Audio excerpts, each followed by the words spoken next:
Welcome back to the No Motion Motion podcast. Today we're going to be talking about basketball.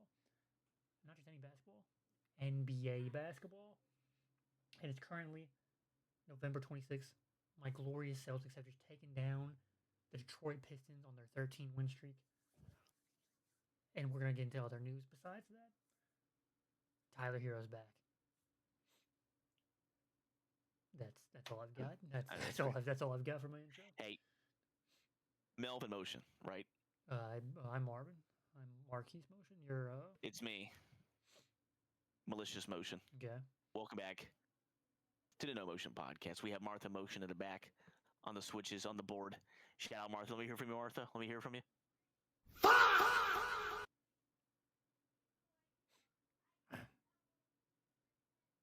She always keeps it real. Come on. She knows her thing. And we should lead with Martha's favorite team, the lowly, horrendous 15th seed Indiana Pacers. Nope. I don't think they're 15th seed yet. I'm looking at it. Mine says the Wizards. Wait, Where are you looking? Hold on. I'm on the NBA site directly, but they're shit. both 2 and 15, so it doesn't really make a difference. I'm on Google website.com. He's on Google standings. This is. Hold on, let me go to standings. Regular season standings. I'm looking at the page. Refresh. I think they just got done playing. Oh, okay. I think they just lost by 2 Yeah, points.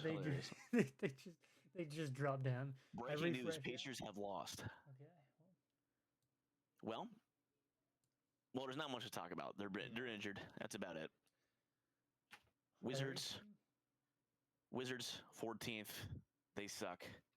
CJ McCollum masterclass the other day. If we want to talk. He did about have a 95 bomb. I didn't expect that. I don't know where that came from. He doesn't. But they're terrible. Nets. Shout out MPJ. Fringe All-Star year, but they're terrible. Charlotte the Hornets. Shout out Con Knibbles, Rookie of the Year frontrunner. Oh, Brandon Miller. But they're horrible. But they're horrible. Yep. And that's those guys. That will be the same every week, pretty much. That won't change. Now we get to the interesting Milwaukee Bucks on a 6-game skid, losing basketball games. You know what Giannis it is? Giannis is out, yeah. Hurt, and that's about it. He is the team. He is making an MVP case right now. It should be, this should help him. Because they're bad. They're very, very, very almost worst team in the league bad without him. And, of course, take your best player away, you're going to be a bad team most of the time, but they are very bad. Hey, so to be fair, they were on a 2-game losing streak when he was playing. So, if that makes any difference. Now when he was playing, yeah, they weren't lighting the world up, but still. He is already missing 6 games, so even if he comes back, his wishy-washy. He'll probably get banged up again. He's probably not going to even be eligible for MVP, even with the season he's putting up. He'll probably get banged up again. But at least Ryan the Goat Rollins is out here doing his thing. I can appreciate that. Should let that happen, But, yeah, Giannis' health is the only thing that this team makes it matter. Now, can we talk about the Sixers' fall from grace? They were literally 3rd seed. They were 3rd. I expected them to fall from that. I didn't expect this much of a fall, but they're still over 500. It's a competitive conference. When you're a 10th seed and you're 9-8, that's a competitive conference. See, this is the thing. So, the Eastern Conference this year is what the Western Conference was last year. This year, the Western Conference is top-heavy, and the rest of the class is awful. Last year, the East Conference was top-heavy, and everybody else was awful. This year, it's actually, balanced in the East. Obviously, missing Tatum, missing Halliburton. Scratch those injuries, and scratch the Giannis injury. The Knicks are pretty much fully healthy outside of, OG. Miami Heat are pretty much fully healthy now that Hero's back. Raptors are fully healthy. Pistons are fully healthy because Ivy's back. Cavs are missing, Max Strus. I think the Sixers are just... They're just relying fully on Maxey at this point. Well, I saw a disgusting... Edgecombe has definitely kind of crashed back to earth. I I did see a from his hype start. disgusting stat. Now, What's your out disgusting of stat? all of the top scorers in the league, I'm pretty sure Maxi's shooting like 26 shots a game, scoring. No, he's a chucker. And like, And the games, his yeah, bad games are bad. because I was looking at other guys like like They're Jalen not often, but they're Brown bad.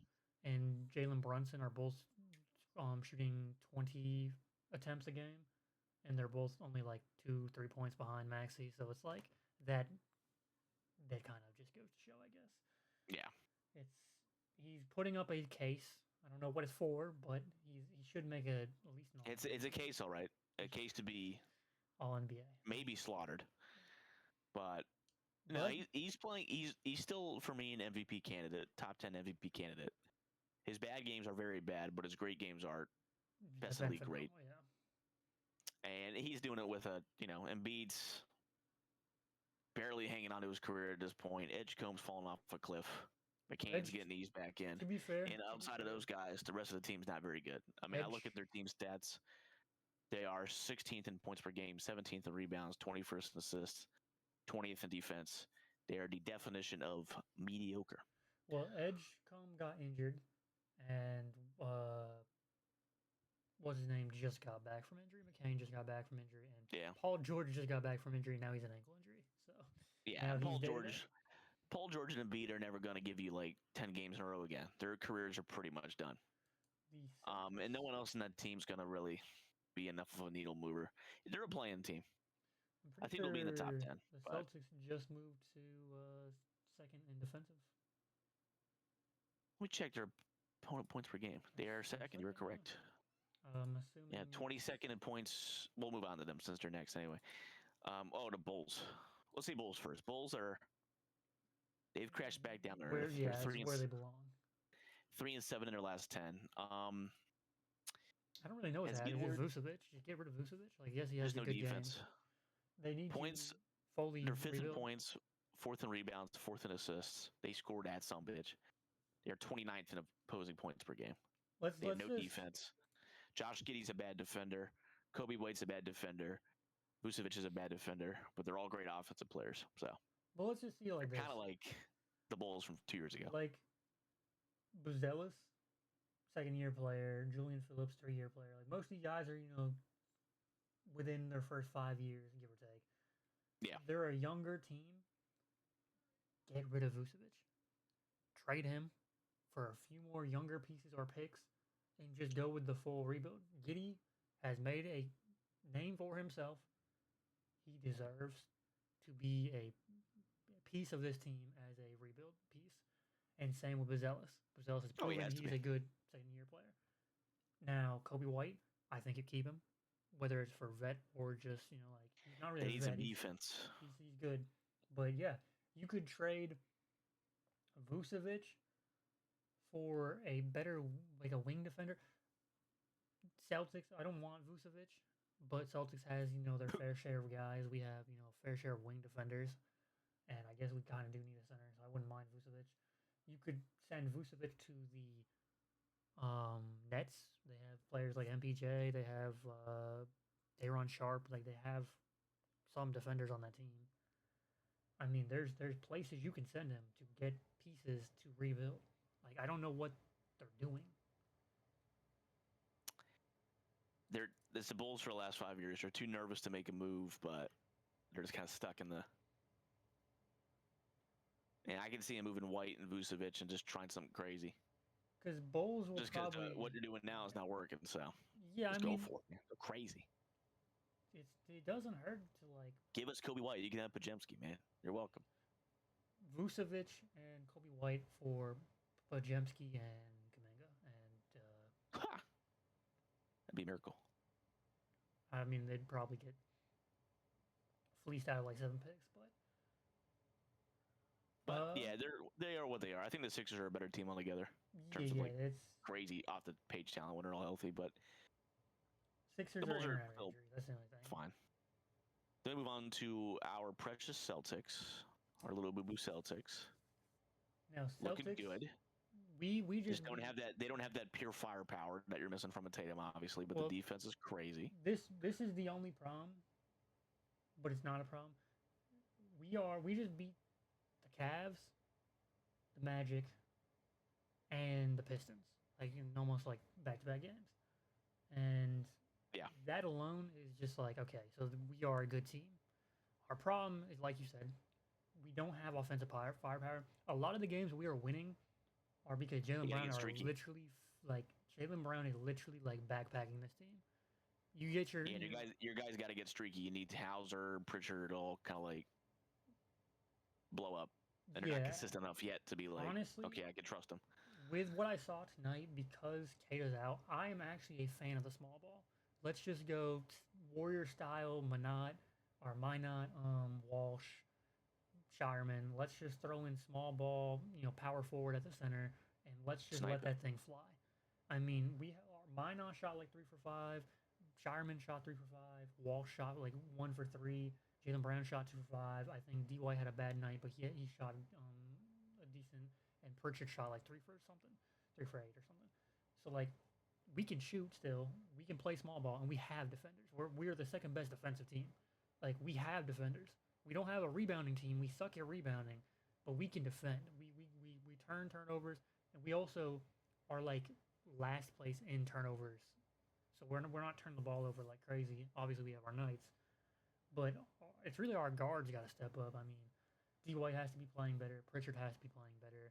Hauser's been kind of only pushed out of the rotation in a sense because of how good Minot, Shireman, and Hugo Gonzalez have been playing.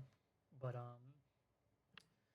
I mean, now If that you're gonna be a Kata's mediocre out, team like because your star's out, play defense. I At least think you got that. yeah, I think the crazy thing It's is a lot we're easier like to be a good defender than to be a good shooter, we're a good we're scorer. we're not a mediocre team. Like we're a team that can beat any team on any given night, and we proved that. We beat the I just Cavs mean with everybody. mediocre in the sense of like if you're gonna finish 6 to 8 seed. We are Um, we are literally just Tatum away. Like Tatum, on pure talent, it's mediocre. On effort, it's not. Coaching has all been elite and stuff like that. But I think the when you're real missing a top challenge. 5 player, you're missing. I don't expect them to be in the top 6 really. I mean, I I mean, think maybe yeah, 6th seed, but that's at best. I think the Pistons was a good challenge, but I think the real challenge will be the Timberwolves game.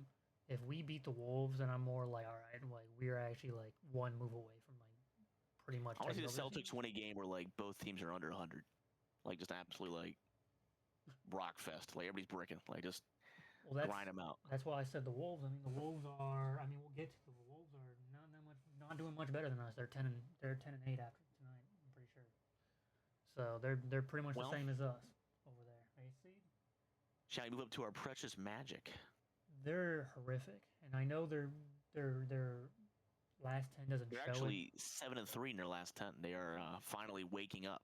I would agree to disagree. I think everything that I've seen to me is telling me that Wagner is not the guy, and I am fully. I get the Bencaro hate over the last couple weeks. Now that Bencaro's been out, I think now that Bencaro's been out for like the last week, and now like we're seeing Wagner in the first option role, it is pretty much like that guy is a no-show when it comes to actual battles. Like they played the Celtics, Wagner became a no-show.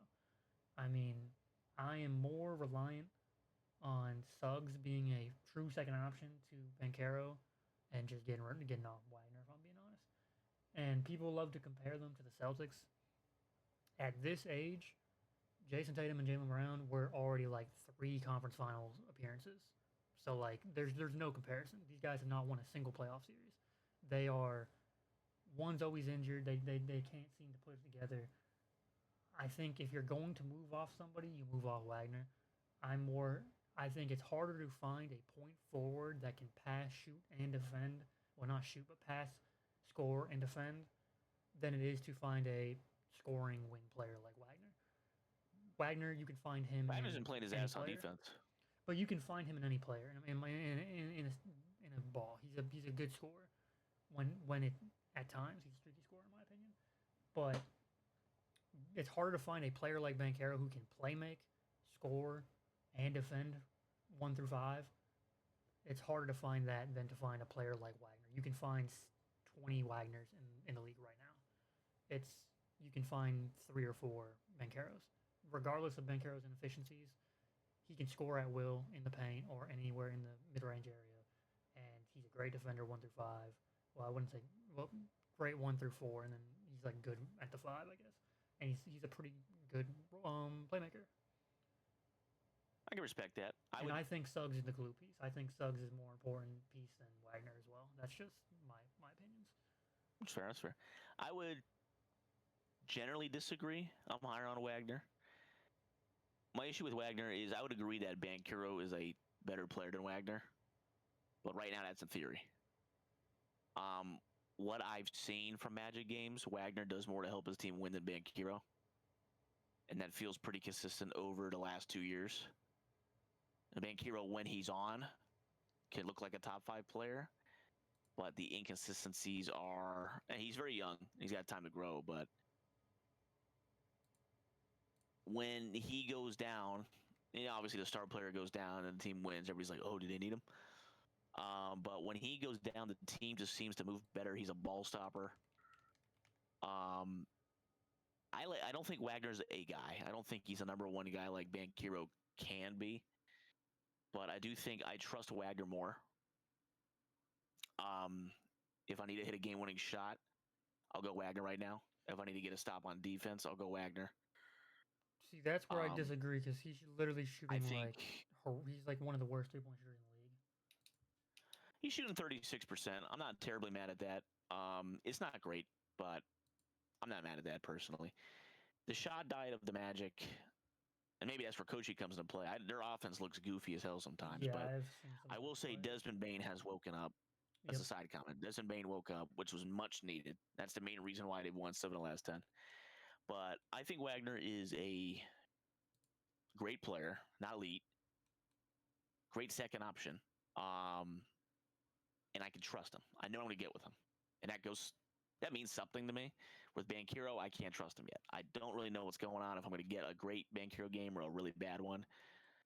Because I've seen too many bad ones that are not able to offset the great ones, if that makes sense.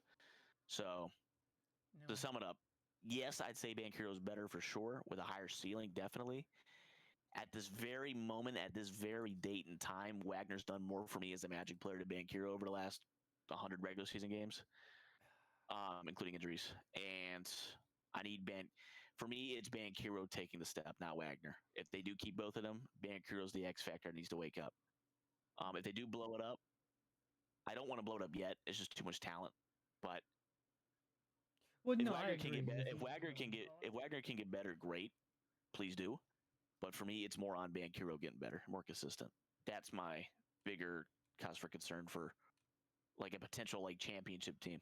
I think it's. I put more weight on Banchero. I was seeing I can't find it now. I was looking at on and off numbers of the Magic.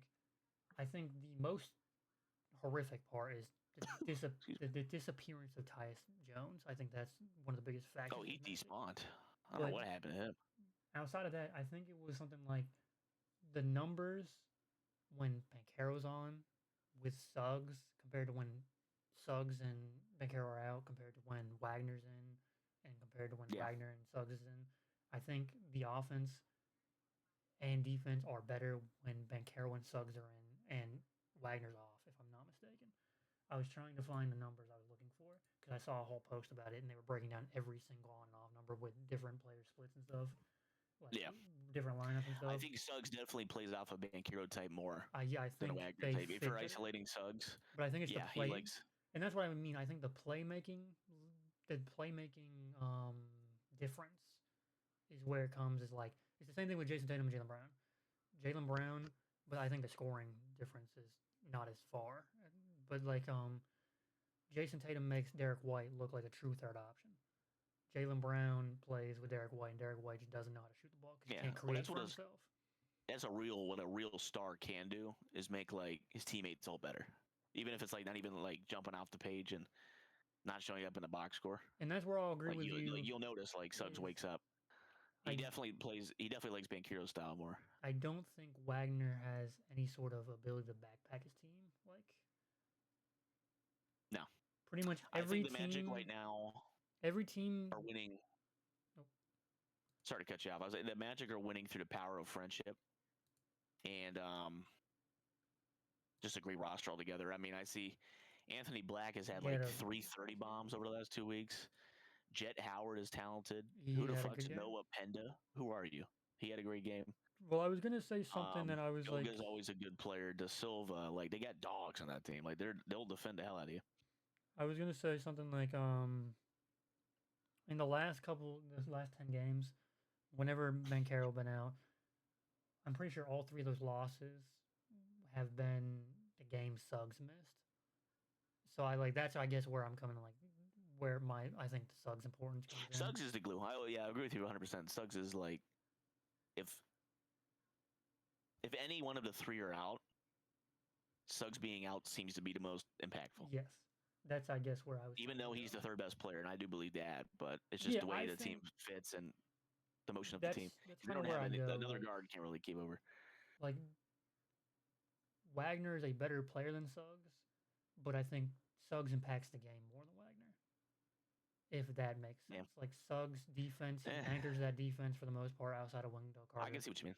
Because Wendell Carter's not a healthy guy, so like when Suggs is there, he's kind of the defensive anchor, the head of the snap. I feel like it's the kind of thing where like if Wagner died, Suggs everybody gets a new role. Mm-hmm. Like Suggs gets a new role, and then you'd see maybe his pure stats would drop because he has to play a different way. Fair. So yeah, I'm it can be tough. Yeah, I'm like if let's say like the Celtics position. That's why I'm harder on Banchero, just because they all play well together and they know how to play. At that point, I need a star to become a star. Yeah, and that's fair. That's 100% fair to say. I mean, but I guess that's like the best way to say it is like. This is why like I hate the comparisons now. I used to be one with the comparisons like yeah that's a good comparison, but now it's like Jaylen Brown lost Jason Tatum.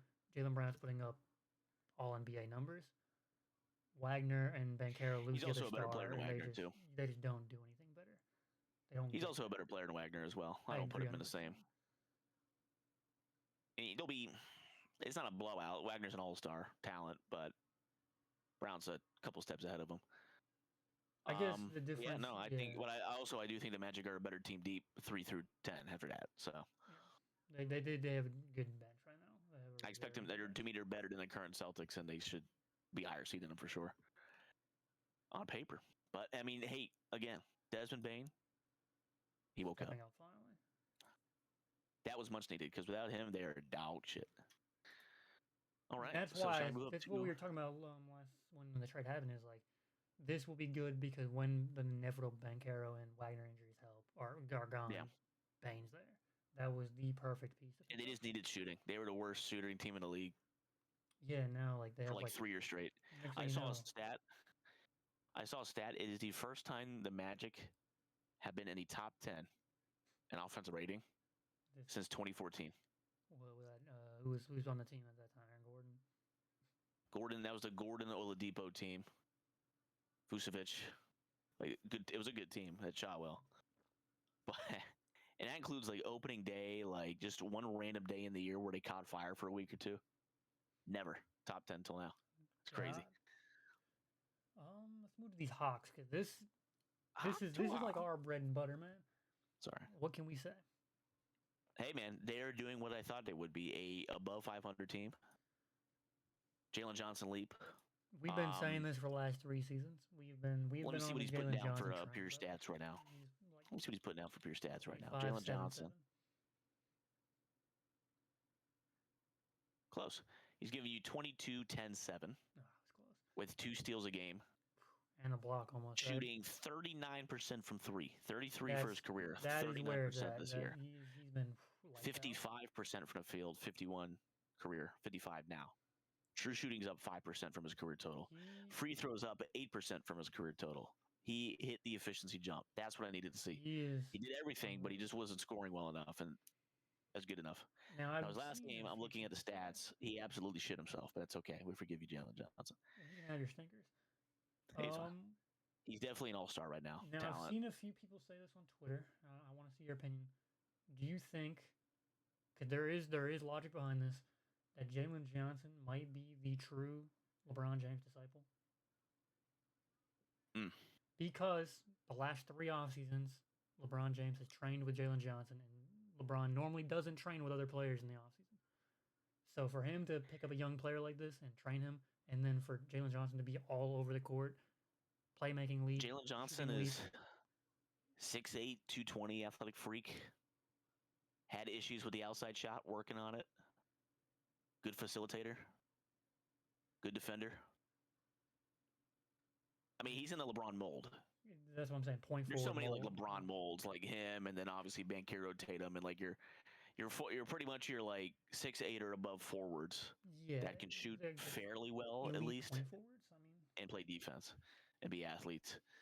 he's And getting yeah, into that. he's He's getting into definitely. those talks, man. He's If there was one like if you took like a legend comparison for each player, he would be LeBron, 100%. he's getting into those talks where I'm like, I am not afraid to start calling him like He's an all-star.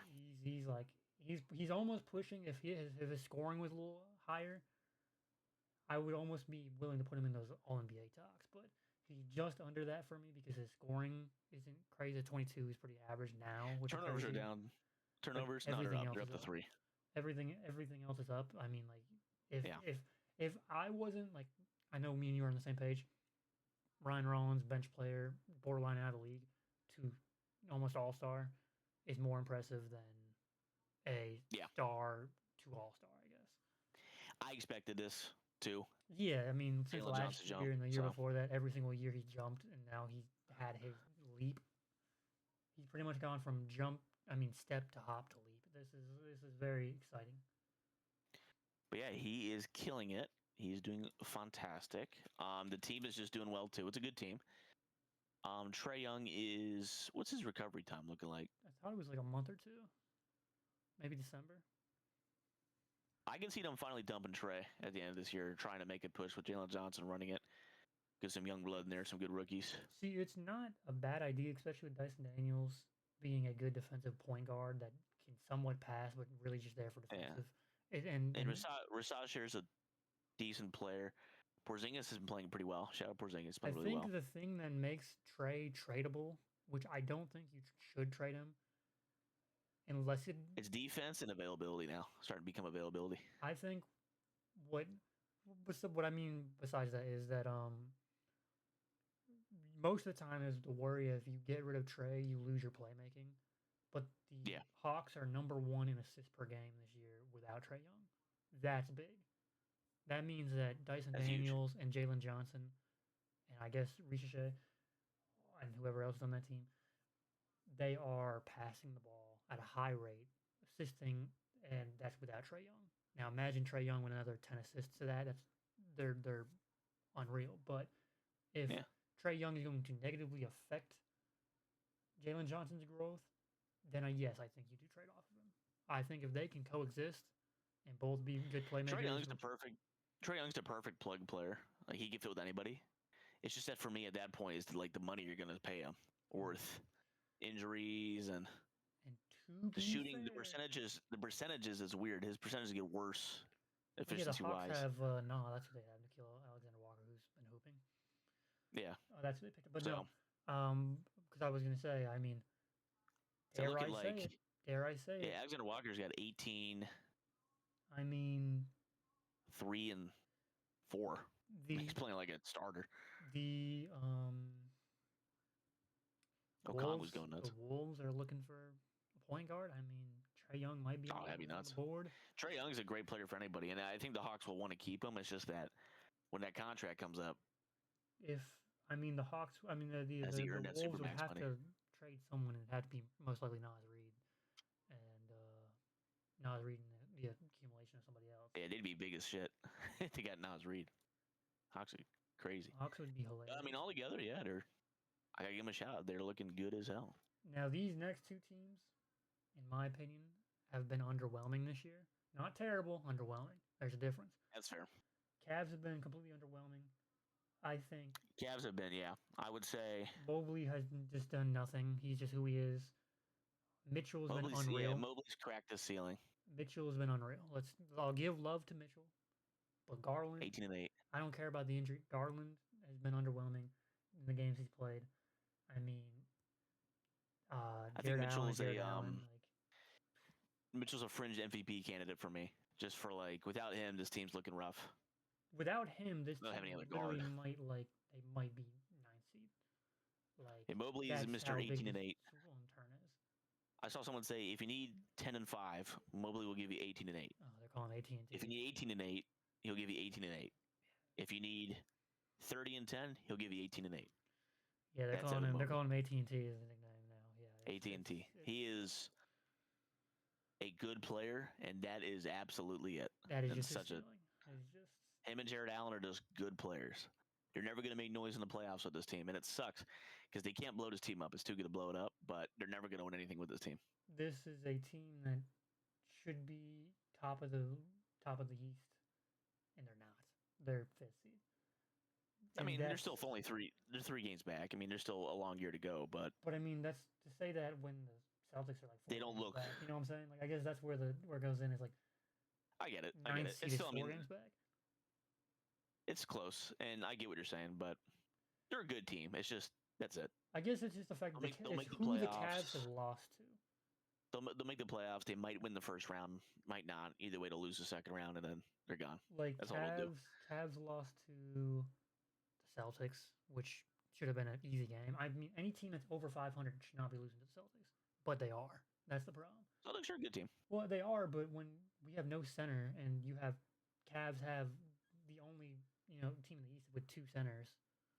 Well, I guess never mind. That's not true. I guess technically 2 centers that don't score. Well, yeah. I guess the problem is that I don't care. They want to play defense, but there's no one to play defense on because no one's in the paint for Boston. So like, what do we do? You could say like, oh, well, I would say Boston's a good matchup, but I just don't agree with Strus being that needle mover that makes the Cavs that much better. I would say Boston's a good matchup for Cleveland, ironically, just because they'll just shoot the hell out of them and they don't have perimeter defense. Shoot, we beat them 4 times last year, so we've always been a good matchup. That's a good. Yeah, they anybody that's shooting a lot, Cavs can't handle. And that's the same thing with the dare I say it, OKC. They don't handle the 3-ball well, but that's they're just too damn good. They are. But it's probably the only way to beat them is to literally lights out, just let the thing fly. And that's true. Well, it's modern NBA a lot too sometimes. I mean, just get a bomb how out the Pacers almost beat them. They just outpaced them and outpaced them. Wait a minute, that's what it's in their name. And again with the Knicks, I think Knicks have been underwhelming. Our precious Knicks. 73 though. They've been wishy-washy with injuries. It's just they're just a little banged up, so it's not. I can't fully get on the ass. I guess my problem is I'm seeing Knicks fans because like Celtics and Knicks fans are similar on Twitter with the community that they argue all the time. Yeah, it's not even them arguing anymore. It's literally just like one game they're like trade Cat, and the next game they're like trade OG, and then they're like trade Cat, and I'm like, is Cat playing that bad this year where they're begging to trade him? Because they're acting like he is probably getting traded. Like the fans think that he's getting traded this season. He's not going to get traded, but his shot's fallen off a cliff currently. He's averaging 22 a game. He's shooting 45% from the field at 7 feet tall. He's shooting 32% from 3. I know historically he's like a 38 to 40 guy. The shot's gone for him. Still getting his 12 rebounds. Yeah, he's definitely not looked like last year Cat, who was like a fringe MVP guy for the first half of the year. He was going nuts. Brunson's still Brunson, giving you 29. He's solid. Bridges and Anunoby. I mean, it's a good team. Very good team, I'd say. But they're not that upper echelon. Cat having a shot fall off is a bit of a concern. And with some injuries. I'm not shocked they're 11-6. I do expect them to finish ahead of the Heat and the Raptors still by the end of the year. But hey, we can get into that. They're not the best team in the East. They're one of the best, but they're not the best team in the East. This isn't a title-winning team. Unless they get lucky with injuries at the playoffs. Because I wasn't. That's about it, I think, for the next really, for my opinion. The Heat. Now that they have Hero back, 6 in a row. I don't know. They might keep up there. They might. I mean, if anybody's going to do it, it's the Heat. Because I shit on Spoelstra. I said they're not making the playoffs this year. Now they make it every year. But not only are they making it, they are 3rd seed. We got Hero is. Back. It's really impressive coming off ice cold. Just coming off ice cold, boom, 27 a game, just dude, 2 games. But coming back and shooting 12 for 18, like first game back. Yeah, with like I think he's an all-star. Fair enough. Norm Powell is an all-star level player. It was not a flash in the pan. He's averaging 25 a game right now on 50% shooting, 44 from 3. It's ridiculous. And then Wiggins looks just back to normal. Wiggins is always your solid. Yeah, he's giving you 16, 5, and 3. good defense. That's all you need from Wickets. Bam is always going to be a great player. Not ever going to be like that fully elite guy, I think it looks like, but just a Now, I great think player. the biggest part about this team is Kalel Ware finally Jaquez playing Jr. for me. basketball. Well, I think Ware finally being a pretty much certified double-double player. I mean, he is a double-double off the bench every single game. He's averaging 12 and 11. That's all you could ask for him. And on top of Ware that, and Mitchell, he's elite. Mitchell being pretty much, I'm not going to score, but I'm going to give you 10 assists a game and then great defense. That I think that's all you need from Mitchell. He's giving you 10 points. Yeah, which is he's good. giving you 10 points on 51% shooting. I think that's not bad at all. His assist to turnover ratio has been pretty solid. You got Simone Fitecchio giving you 10 points a game. I forgot Fitecchio was on that team. You got this random dickhead Pele Larson giving you 10 points a game. Is Jovic still on that team? I mean, Jovic, no, he had testicular cancer. Oh, he is still on the team, but he didn't play. Well, that's Topic. Never mind. That's the other Topic. How many games has he missed? Oh, it looks like 14 games. Yeah, it's looking like he hasn't played since the 17th. So he's coming off injury. He's been banged up, but he's still a good player too. It's just a bunch of good players with what looks like a great player in Hero, and honestly a great player in Powell. And you know the craziest part really about good this? Too.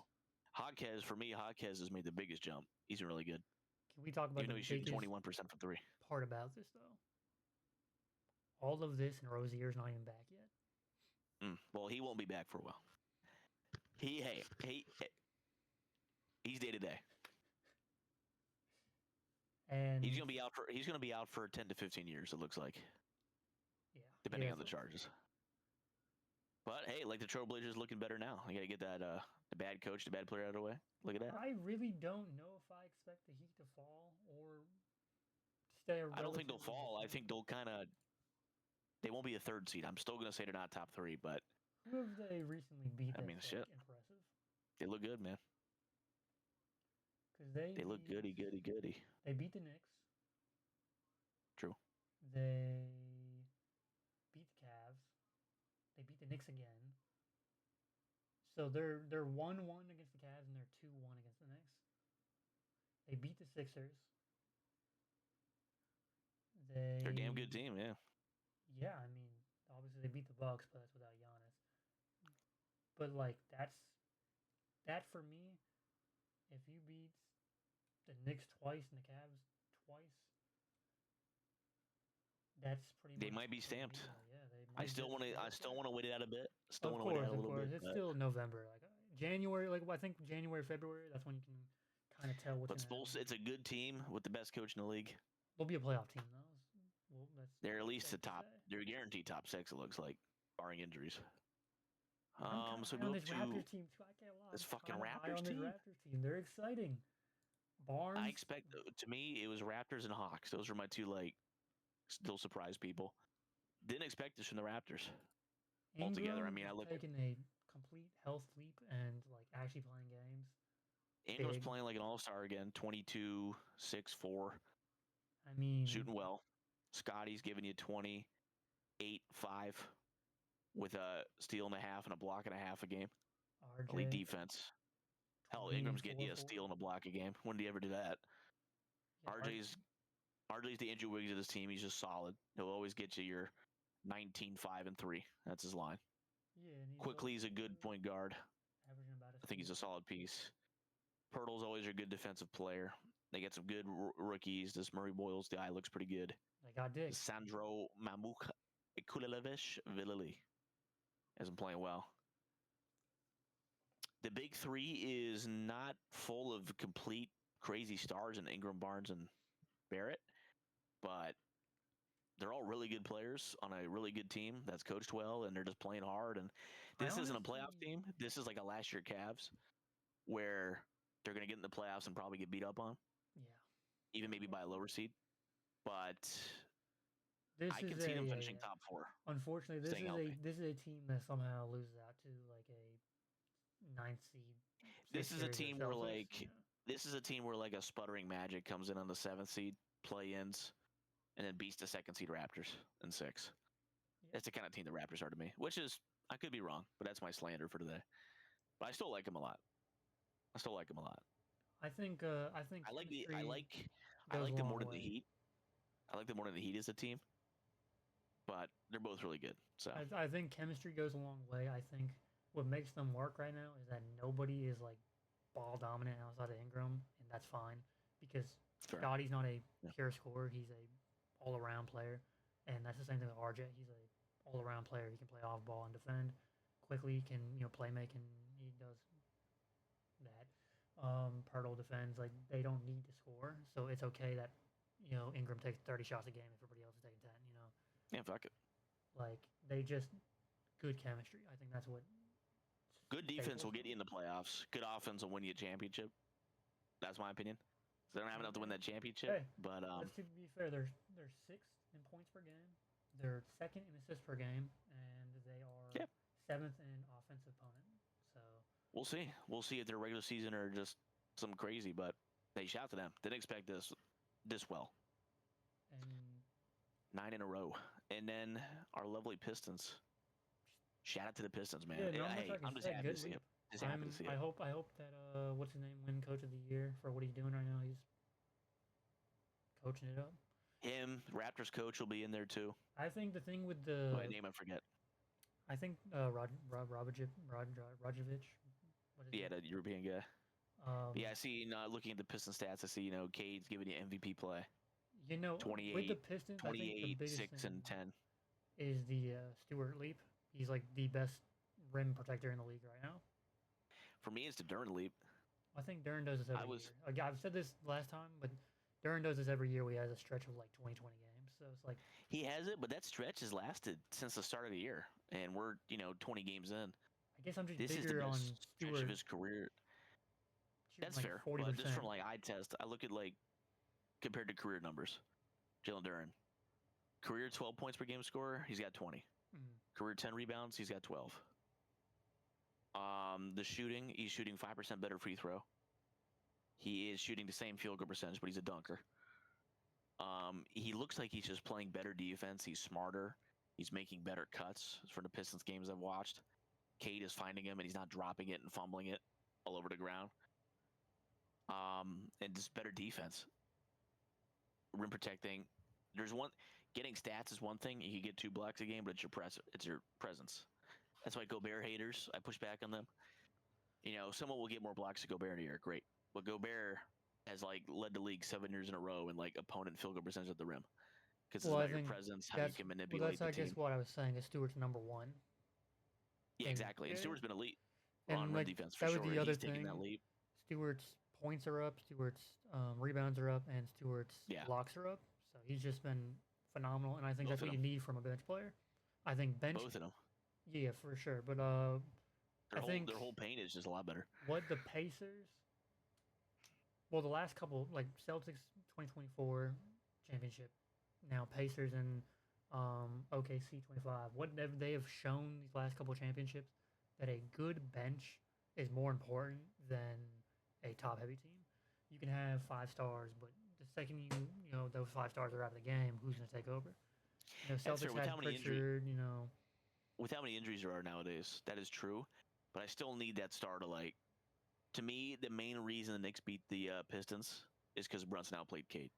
Because all their games came down to the wire, and I saw Brunson hit his clutch shots. Cade bricked a lot toward the end because he was tired and beat up. But to me, it's the bench will get you there. Will get you to the fourth quarter with 3 minutes to go, keeping it tied. But that's why I need my Cade and my Duran to wake up Well, yeah, I 100% agree with that. I think it's just if they're having a bad game at the time. I guess it's just that you need it for playoffs. I mean, we've seen it with all these injuries, Pacers. Not a single team will be fully healthy come the playoffs. And with how hard they played, Hey, they're going to get injuries. Celtics So many might. tissue injuries, calf injuries, Achilles pulls. Now, this is something I wanted to say about the Celtics that I didn't get to mention earlier before we switch over to the West. Celtics are playing with the slowest pace. They're 30th in pace, but Celtics are the only Smart. team that are fully healthy. Smart. I worry, and that's why I'm When I'm you're almost down, happy when you're with down this. on pure offensive talent, in terms of a skill perspective, Mhm. slow it down. Coaching matters. Take it easy. Trust your star, Jaylen Brown, to make the right decision. And I think that's Smart.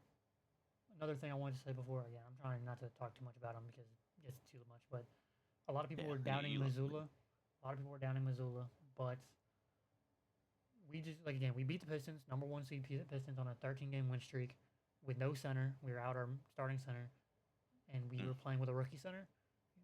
That to me, if that's not a good coach to be able to bring your team that is already injury prone and have another injury and have no center and still, outplay, I mean, not outplay, but outcoach a Pistons team that's on a roll, a team that is hot, I think that is impressive, and I think that Missoula does deserve his flowers.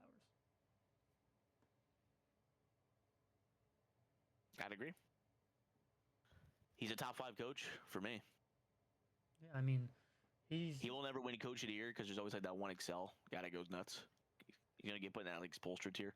now a lot of But people talk about his Missoula ball, the threes per game, three per game, but no one wants to mention that he is leading this team there's a to a bit too many. top two defense. That happens. They are a top two defense right now, and Yeah. that alone is impressive because a lot of these guys that are making this team, Walsh was almost out of the league, Minot was almost out of the league. Hugo Gonzalez is a literal rookie, a 19-year-old rookie, like Jaylen Brown. And he just lost a star. That's what I'm saying. A top 5 player like Tatum. But we also lost. A star player fits into a system. A superstar player is the system. Exactly. The team's built around Tatum and what he can do. So when he goes down, he has to rebuild the whole offense. And I think the Jaylen other Brown impressive thing is doing fantastic. You cannot put him in a Tatum role. They're not plug and play guys. It wouldn't work. So he's got to rebuild the whole offense. And it's worked. This is a good basketball team. They're not going to be a top seed. They're not going to be a title contender, but I don't expect them to be. Now, what they're doing now is ahead of schedule for me. 10-8 is better than what I expected at this point. I will say, like, I'm not. Are they a title contender? No, but can they make a run to the finals? Yes. In this East, I think if Tatum comes back and we can somehow make a trade this before the midseason trade, I am confident saying we are one Anthony Simons getting sent away to being a contender if Tatum comes back. That's how confident I am with this team being already this good. If we can just get firepower by trading, like I said, Simons for an actual center and get our rebounding back. Also, we're missing Tatum, who's one of our best rebounders. And we get Tatum back by, April. Like, who's to say we can't make a playoff run? Oh, if Tatum comes back for sure. That's it. But I don't know. I feel like I'm nervous about the Achilles, man. I want him to sit the year. It's all depends. Yeah, it depends on him, man. If he wants to come back, he comes back. If he doesn't, he doesn't. I mean, everybody's different. I think we are in a different timeline now. Like when Katie got his injury, there wasn't like stem cells and stuff. We got stem cells now. We saw Aaron Rodgers come back the same season. Like, I kind of cringe. I'm thinking like you're gonna put him out there, couple warm up games, and boom, playoff intensity. I think he'll come back. Do I want him like planting his foot and driving 250 pounds into the ground, accelerating? I was gonna say if he comes back, I don't know either. Every time he has the ball, I'll be like, every time he goes down, I'll be like, ooh. It is worrying, but like I said, I also think that this team as they are now, if they can trade Simons for an actual firepower that can help, we are one piece away from really being at least a contender. Maybe not a championship team, but a contender. Again, I think Tatum is the needle mover that makes it a championship team, but I think we can still contend this year and put a fight in against a good team with a better. We just need that one piece. I think if we trade Anthony Simons, this is just my theoretical trade for a good center, I see us up there. But let's move to the West before I keep rambling, because I will keep going. This problem. He loves his cell shits. They're called. I'll kill you for that. All right. Speaking of killing, I want to kill myself when I watch the Pelicans play basketball. They're a bad team. Hey, they're on a one-win streak. And as is the story of the Pelicans, a lot of talent that just doesn't work together with bad coaching. I refreshed the page. They're on a one-loss streak. The W turned to an L real fast. Did they just lose? Yeah. I see they're 3-15. Oh, fuck, they're 3-16. Even worse. God damn it. They lost during the pod. No motion, fool of the day here. Who'd they lose to, the problem? They lost to... Let me take a look for you. They lost in overtime to the Grizzlies. I'm seeing you as a Zach Edey masterclass. Is the worst part about it? Zach Edey had 21 points, 15 rebounds, 2 blocks. That's embarrassing. That is embarrassing. 7 Grizzlies in double digits. Jose Alvarado is your lead scorer on the Pelicans. Because Zion Williamson disappeared. Derek Queen and Fears had some average games. Hey, listen, it's the story of the Pelicans. There's promise. There's talent. It's bad coaching. They don't play well together. They got to go to other teams. But all these players could get thrown on the playoff teams and be like great contributors, but this just blow it up completely. They are you got missing your 2 rookies that look really good. They are missing Get Zion out of here. They're missing their starting point guard and they're missing their starting shooting guard. I just want to say that they are missing DJM and they are missing Poole. Does it make them better? I don't know. It makes them better, but it makes them a 13th seed for me. You don't think fully healthy, even fully healthy, barring Zion? Fully healthy, barring Zion. Take Zion off, but fully healthy, DJM, Jordan Poole, Herb, Murphy, Derek Queen, and then Missy, Jose, and Fears off the bench. That's not a good 8-man rotation right there. That's not a contending, playoff contention 8-man rotation right there. Those are 8. There's something wrong. There are 8 solid players that just can't play well together, it seems. And whether that's coaching or their play styles. I think it is coaching. I don't know enough about basketball to say. But it's just not working. For me, it's banging your head in the wall at this point with the Pelicans. You got Fears, you got Queen. They seem to like it together. Complete blow up elsewhere. I just can't DJM gone, Zion gone, I can't Poole get off gone. Murphy.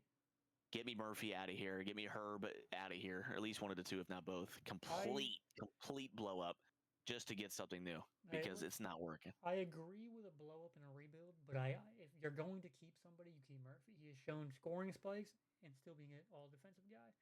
You can keep Herb or Murphy both. I don't know if I need both at this point. I need some more diversity on the team. I think Murphy has a better scoring ceiling than Herb does. So I think you keep Murphy to keep around them for scoring power. And if you want to build around Murphy, Fears, Queen, I like that. That's your trio right there. That's a fun and interesting potential, really good 3. And who knows what the future holds, but you got to do something. Most importantly, Zion's got to go. I maintain that theory. When he's healthy, he's good. Yeah, he's a good player. I'm done with him. It's over. See you later. Get him out of there. Save some money. Draft. Hey. Let's see where the Pelicans are in 2027. Give them 2 years. How about next pod episode? We do a Wizards and Pelicans. We're going to blow those teams up and just give them to other teams where we would prefer those players on other teams. Let's do that next episode. Okay. Suicide explosions. I like that. I'm gonna write that down. We're just gonna abolish the Wizards and we're gonna abolish the Pelicans. And the next episode, we're gonna see where we would want these players, these rosters on other teams. I'm gonna write that down. I like that. Well, Dallas Mavericks, the 14th seed team. It's like going from ass to shit to forward. Like it's just worse and worse. The most, again, I mean, I'll just repeat myself every time. The worst move in American professional sports since, I mean, you're maybe ever. It's that bad. I mean, it's just, when I see Luka doing what he's doing to the Lakers, it's just a bad team. Cooper's forced to play position. He's got to learn at the same time as a rookie. You got to feel bad for Clay's done. Every single party. Like Kyrie's hurt. AD is AD. He's going to be hurt every other game. He's going to get traded, I think. I think he'll be the biggest trade name in the deadline. Hey, when they're going to full blow it up. Hey, they're going to full blow it up. They're going to send Kyrie out as well at the end of the year.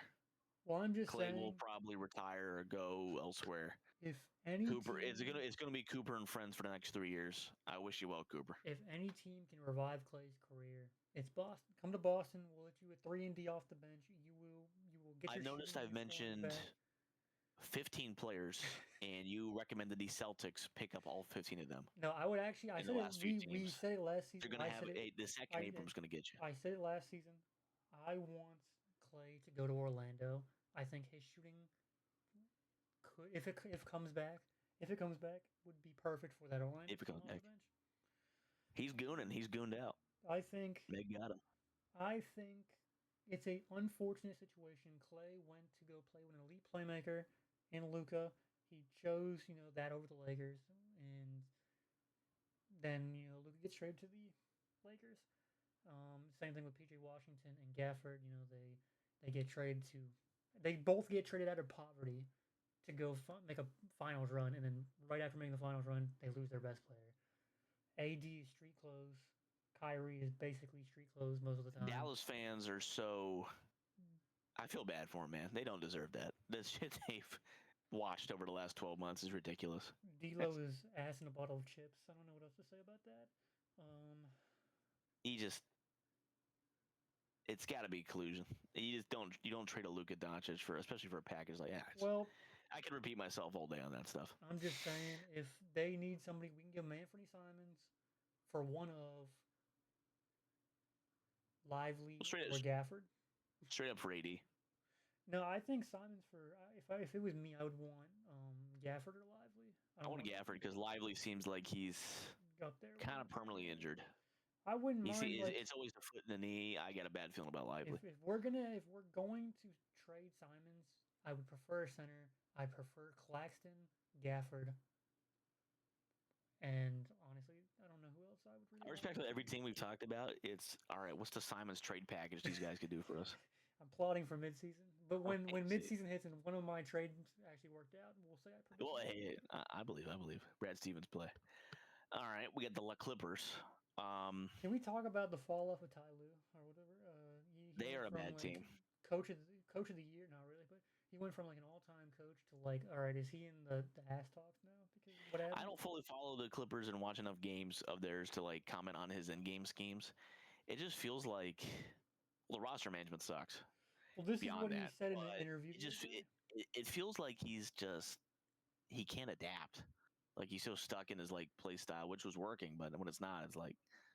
What did he say in his interview? He said, normally you go by the next up man, but it's hard to do that when your top guys are making 60 mil a year and your bench guys are making 300K a year. And that was to me him pretty much calling out Kawhi at that point. He's saying "fuck you, Kawhi," and he's 100% right. He's 100% right, by the way. But he can't, as a coach, he got to work around it. Another unfortunate situation. Harden goes to the Nets, and Kyrie and KD are out, and Harden is forced to be a first option when he was trying to take a step back. Harden goes to Sixers. Embiid's out pretty much the whole season. He's forced to be a first option. Harden goes to the Clippers to be a third option to Paul George and Kawhi. Both of them are gone. So now Harden is once again forced at 36 years old, 34 years old, however old he is, to once again be a first option. 36, yeah. And he's doing it. And he's doing it. He is doing it. But he just wants to take a step back. He's dropping in 28, 6, and 8. I mean, he's playing like a second-team All-NBA player. It is ridiculous what he's doing. It is so obvious he just wants to take a step back and be a third, fourth option, but they just won't. If this team was a top 4 seed, he'd be top 5 in MVP. It is ridiculous what he's trying to will his team to do, but yeah, he's had some really shit luck. In hindsight, he's had really bad career luck. But yeah, Kawhi's career is over at this point. Zubac is who he is. John Collins has been disappointing for sure. And I look at this team's roster, and it just sucks. There's not talent here. It's a bunch of old players that just aren't great anymore. And that's it. I got a solution. What's your solution? Harden. Go to the Nuggets. Go to the Nuggets. Oh, okay. I want to see Harden get a real chance at a championship. Harden, go to the Nuggets, play with Jokic, and just be a spot-up shooter. Go put up 20 off the bench or 25th option scoring. Go to the Nuggets. Go to the Warriors. Mr. Harden. Yeah, I wouldn't mind that either. If you can't beat him, join him. Hey, we got you. Our point guard doesn't play on ball. Oh, you can have it. You can pass it. Come on. Honestly, at this point, yeah, Harden for Podziemski. Who says no? That'd be fun. I mean, it'd be defense. I don't know about that. Moving up to the Kings, another just average team. That's not good. I hear Sabonis is almost guaranteed to get traded. Sounds like that's going to happen. Can we go back to our talk the other time? Which one? The Kings watch the Bulls play DeRozan and Zach Levine for 4 years and do nothing, and said, "You know what? They got one more in them. And they Let's go, bring them here." we need a Vucevic clone. It's a bonus. He doesn't play defense, and then boom, it is the worst defensive team I've ever seen in my life. Oh my god! But Levine is Free Keon Ellis and free Keegan Murray, bro. good player. That's it. Rosen's a good player. That's it. Keegan Murray's fine. Hurt all the time now. It seems like Sabonis is going to get traded. The worst defensive big man I think I've ever seen play basketball in my life. Russell Monk. Westbrook has been the most consistently impressive player in that team this year. Hey, Monk. He's averaging 14, 7, 7. Monk to the Warriors. Yes, please. Keon Ellis, please. Let's do please, quick. Keon Ellis. Hey, Monk, you're going to the Warriors. Keon Ellis, you're coming to the Celtics. Keegan Murray will go to the let's get Keon Ellis on the Bucks. Let's give him some help. DeRozan. Keegan Murray, you're a Magic player. Who did you say? Keegan Murray's a Magic. Okay. Need shooters. Sabonis will go to. Let's give him. Put it back in the Pacers. Back to the Pacers. Okay. Let's throw. Levine, you can retire. Honestly, Westbrook, go back to the Nuggets, man. I cannot believe they didn't pay that man. And Demon Westbrook. I think. Back to the Lakers. I think the craziest thing about it is that, from what I've seen, is that all the Nuggets players love Westbrook and loved playing with him. I don't know why they traded him. Yeah. If apparently, everybody loved him on the team, and he had this efficiency jump. Maybe I think he wanted to start or something, or he wanted. I'm not sure. I don't think so. I think he was fine with the bench role. Because he loved playing with Jokic, and Jokic loved playing with him. And I feel like that at that point, keep them together. If Jokic is happy with a guy, I feel like you keep him. Westbrook's always his highs are highs and his lows are low, but he's one of the better bench players in the league. He'll get you some high energy. I don't know. It's tough I don't know. There's so many rumors about him. It's hard to know what's true or not. But yeah, fuck the Kings. The Jazz are of this bottom five. They have the brightest future. Ironically, well, I mean, they have. I think 7-footers. I think this bottom five is your bottom five. I think all five of these guys. Actually, you might see the Kings or the Clippers jump up and beat the Grizzlies because I still think the Grizzlies will slide. But this is probably your bottom five in the conference. What are the Jazz missing? What are they missing? They have an elite scoring. Statistically, they are 29th in opposing points per game. Is it defense?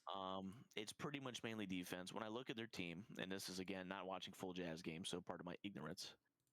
Lauri Markkanen is a bad defender. Yeah, but he's an elite shooter, elite scorer, but he's a bad defender. He's shooting 60% in spot up threes, 60% off the cuts or something like that. His shooting splits are insane. It's but he doesn't do anything else. Talent. He doesn't do anything else. He doesn't pass. Just pure shooting. I think he has more. 2 assists a game. I want to say it's something crazy like he has more shot attempts than dribble attempts. I think it's something crazy like that. Something like sure. He has more shot attempts than potential assists. They're really crazy at shooting. That's fine. Keontae George has been a blessing. He's the main reason why they have 5 wins, not 2. Him and Lauri. Kessler goes down. That's a huge loss. I think Kessler's staying up. They might be good for 2 more wins. Kessler's out for the year. Because, just in the games he played, 2 steals, 2 blocks a game. Still giving you 15 points and 11 rebounds. Ace Bailey is looking solid. He's a rookie, so we'll give him some time. Of his clips are the potential's there. The potential and the talent's elite. If he can find a shot, some of the stuff he does, his footwork, if you've seen some of the game-winning attempts he's shot, you'd be like, wow, this is a shot that would normally be bad, but he makes it look good. And he's missing, but he made the shot look that good. He's just a good height, size. I look at a bad defensive team that's streaky. Because you got rookies, so they're going to be streaky. They're rookies. Lauri is an elite shooter, but when he's off, he's off. He'll have 5 for 25 games because he won't stop shooting. So yeah, that to me ends up being a 11th or 12th seed, one of the worst defenses with a streaky offense. They're 15th in points per game because they'll get you either 140 or 90. Second in rebounds, fifth in assists. I find it It's funny. working. It's moving. I like what's the systems in places. It's just that the rookies need to get better. Maybe another piece or two on free agency, as always. Walker Kessler stays healthy. I Better find defense. it funny that they're fifth in assists, yet Laurie Markin, I think, averages like 1 assist. So this, Hey, it's because for the your guy's first passing to option, him. for your first option He's to not have to pass is impressive. well, he's captain catch and shoot. He doesn't dribble. Yeah. So anytime he scores, that means an assist just happened, and he scores 10 shots a game. So that's free 10 right there. But yeah, I just more talent, more pure offensive talent that's consistent, and some better defense. And now we're back. Easier said than done. We're back to these. Then the Grizzlies. Oh God, do we even want to talk about them? I mean, they're booky. They'll always have some good youth, some good talent. But again, I've said it, blow it up. Ja and Jaren Jackson, both get out of my team. I'm tired of Jaren Jackson averaging 5 rebounds a game at 7 feet tall. Ja Morant is just get him out of there for many reasons, character, skill. It just ain't working. He might be out of the league at this point within the next 3-4 years. He's too talented to not get at least one more shot as a starter somewhere. But if that doesn't work, he's immediately going to have to be a bench player somewhere. At this point, with how I can't even I don't care about I'm normally for okay, maybe it's a coaching issue. We'll see if the Kings pick him up. A coach does not make you shoot 20%, 20, 70%. Like he's shooting his career lowest on every single facet. To me, I look at it as let's be better safe than sorry. Get everyone out of here because the toxic environment's so bad and this team sucks.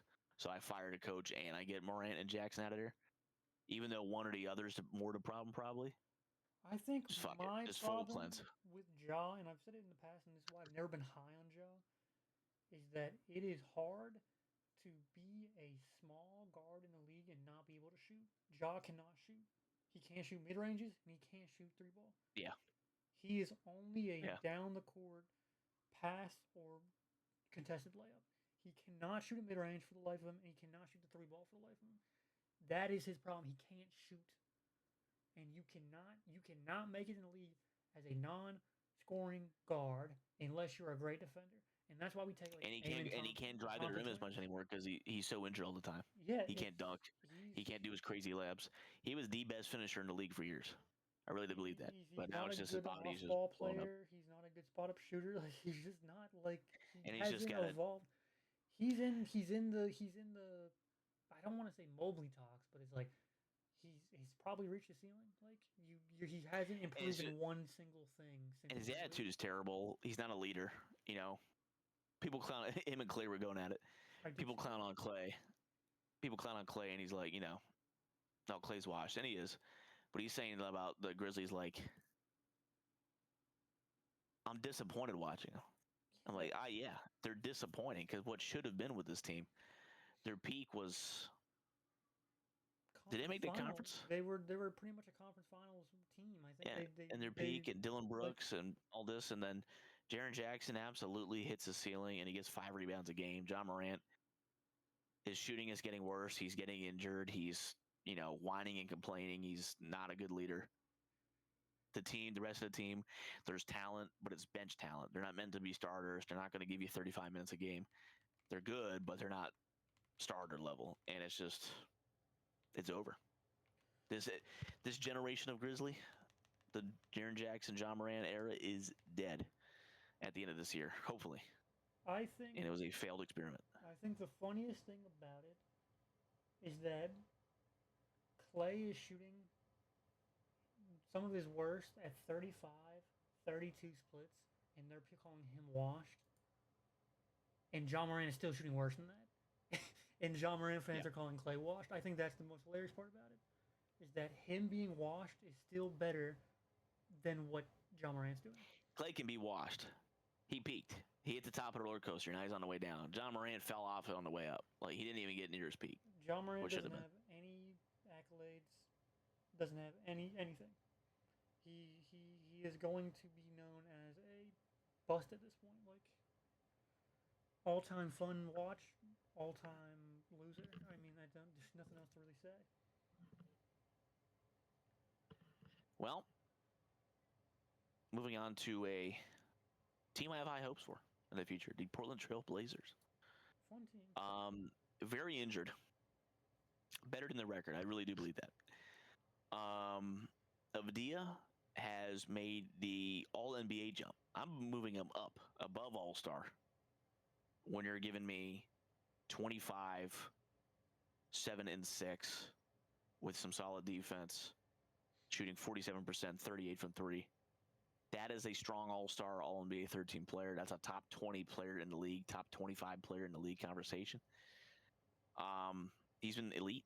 Shaden Sharp, 23 points a game. I love it. Jeremy Grant's a good player. Drew Holiday is always Drew Holiday. You can trust him to be a good vet. You know, their bench is just elite defender after elite defender. Not much scoring. To be honest, the only thing I change about this team is just a star. I need to get another piece in there. But you trade Holiday for a younger up and coming star. Trade Holiday in some depth and try to make a play with a draft pick, or like get a second option for Avdia or someone who can work with This is realistically a team where you trade Holiday and you trade one of Kamara, Grant, and whoever. Trade one for of me, them. It's like package deal for either a super high pick because we have a very packed, another good rookie class next year with Boozer and I like the bench. Peterson. I like the bench. I like the process. I like the way the team's built. Pure talent. To me now, it's pure talent to compete with those top teams. And they'll get Dame back. Get Dame back if you still got something in the tank for next year. Go get me like a top player. Go look what's Sabonis doing. You know, what's Anthony Davis doing? I don't think they have the assets for Anthony Davis, but just look at some trades, get aggressive. You know, don't squander what could be something here.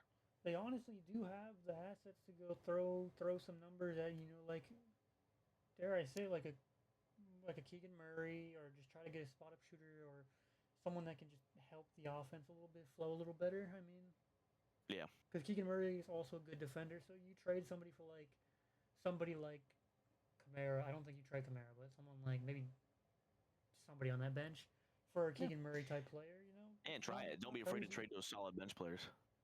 When you have that, it's easier for me to build. It's easier for me, at least feels like, to build a solid bench than it is a competitive starting five. From what I've seen, take the risk. Trust your rookies, trust your free agents in the off season. Trade some bench depth and see if you can try to go for a good player. Especially because at this point in time, from what I've seen, that Blazers have, barring OKC, Celtics, and Miami, Blazers have like a top 5 player development system somehow in there because when I think of a great bet for that. When I think of player development, like Celtics making pretty much every single bench guy usable, Miami Heat making every single bench guy usable, and Thunder making every single bench guy usable. Blazers are pretty much in that topic or in that conversation. They just make every player usable. My bad. I agree. Well, my precious Pookie Bear Warriors. I'll let you go off on this because I really don't have much words to say other than trade Pajemski.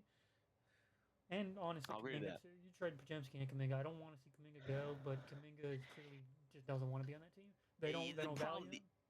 The issue with this team in its current mediocrity stems from inaction over the last 3 years. Kuminga is a talented player. For whatever reason, whether it's Steve Kerr's fault or his fault or whoever's fault it is, he just doesn't work on the Warriors. He should have been gone last year, for sure. Curry Butler is a great mix. Is the inside-outside game. Butler, as when he foul baits, he's going to draw people off Curry, so he's getting open more. Curry still got it as a number one option. Not the best number one option, not near what he was at his peak, but he'll still get you 30 a game. When the team around him is built well, because they're going to have to defend him at least a little bit more and pull off Curry. But yeah, Kuminga's got to get traded. Moody's the truth. I like Moody. Will Richard is absolutely the truth. I'm a huge Will Richard fan right now. He is playing great basketball, defense. Can I give you a That was a trade huge package? hit. That was a huge hit. What's your trade package? It's not Anthony Simons. I was going to make a joke, but I think Pajemski, Kuminga, and some sort of package for Herb and Sadiq Bey. Sadiq Bey gives you shooting and defense, and Herb gives you offense and defense. I'm not mad at that. I would say the Warriors, from what I've seen, they need a ball handler. They need a point guard. Fair. Hey, Jordan Poole. Or at least somebody who's a really good. Hey, wow, that'd be great. Ridiculous. He'd be perfect. Hey, run it I back. can't believe it. But yeah, Hey, Pajemski. The only reason Pajemski gets 28 minutes a game is because he is a decent ball handler. And unfortunately, on the way the team's constructed, that makes him the second best ball handler on the team, ahead of Draymond, because Draymond can kind of stumble and drop the ball. Curry plays like he's a globetrotter when he's dribbling. He'll just do behind the backs all day because he doesn't take anything seriously. Plus, he's off the ball anyway. Someone who commands the ball, bringing it up the court, that is a respectable threat. Draymond in 2016 was that threat. He lost the shot. It's gone. He doesn't hit floaters. He doesn't score 15 a game like he used to. He scores 7 a game. So with Draymond no longer being that threat, his assists threat goes down as well because guys are just going to back off him and cover their guys quicker, so it's harder for him to get the pass in. You need a guy who can bring the ball up, who can score 20 a game, who can dribble. That is, to me, the most important player. That and a big center the Warriors need. The Wizards have about 8 guards right now. I mean, they have Bilal Coulibaly. They have McCollum. They have A.J. Johnson. I was going to say Bub Carrington. I think that would be a good fit for the Warriors. They have Justin Champagne. They have Trey Johnson, Sharif Cooper, and Keyshawn George is a forward, but I think that's a good piece for anybody. And Corey Kispert. He's just a good player. There is a lot of, again, there's teams that just have too many players that could go to any better team if we should flip a team. And that's James Harden. We're going there, Wizards. But hear my call, James Harden. I know you hate the Warriors. I understand. Hear my call. Old Heads United. They're already the old head team. The 2 oldest teams in the league, average age. Clippers, Warriors. Let's make the Warriors older. You know what it is? Get James Harden over here. Main point guard. 10 assists a game. The ability to pull up into a 3, which means that they won't sag off and triple Curry. Oh my God! Just the guy who dribbles can shoot, which Pajemski can't do. He can't shoot really. Oh my God! Now it would be night and day. We will give you Peyton Pritchard or Anthony Simons, but we want. What do you want? You guys have nobody. We don't want anybody on your team. The problem. You want Kuminga? No, Kuminga doesn't fit our offense at all. He's talented. He doesn't fit our. Kuminga's very talented, but he's also checked out. He's kind of if he hard to blame because Kerr doesn't. We need a guy that's going to 3-and-D, not going to try to take over the offense. We want 3-and-D players that literally spot up, shoot, and defend. We don't want guys that are going to try to take over the offense. And I think Kuminga, in my mind, wants to take over an offense. So Kuminga wants to play. He needs to go to like Miami or. Kuminga wants to play like DeRozan. He needs to play like Iguodala. Yeah, I would agree. But yeah, to sum it up, the Warriors are. They are who they are. Oh, I was a serious take. If you let every team have a month off and then play the game, I think they could beat anybody if they caught hot every given night. But just the age of Curry and Butler and all them, they won't be able to go crazy every night. But they're still playing well. The reason this team has done bad so far this year is the bench. Just not much bench production. Scoring off the bench is horrendous. The defense is fine, but just the pure shooters. You know, Moses Moody and Will Richard are starting, and they're going to keep those roles. Love those 2.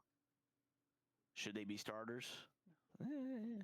So it's just pure shooting. Again, Jordan Poole would be fantastic. I was going to say, I think the problem with Harden is I think he hates Kerr. I don't think Harden wants to play for Steve Kerr. I don't think anybody wants to play. Golden State. He hates Kerr. He hates Draymond. He hates Curry. Honestly, don't think anybody wants to play for Steve Kerr, and that's the problem. We've had this talk before. I don't think Steve Kerr is a coach, like a player development coach. He doesn't want to develop players. He wants to just win now players, but we just don't have that in the league. If you are not willing to change your scheme and change and adapt to the league, you are going to fall out of the league. And that is what the Warriors are doing, falling out of the league. There's a cold war between Kerr and the front office. I'll side with Kerr more just because the front office. The issue with the front office is that we won the rings. It wasn't Curry, Draymond, and Clay. It was us. That's their mindset.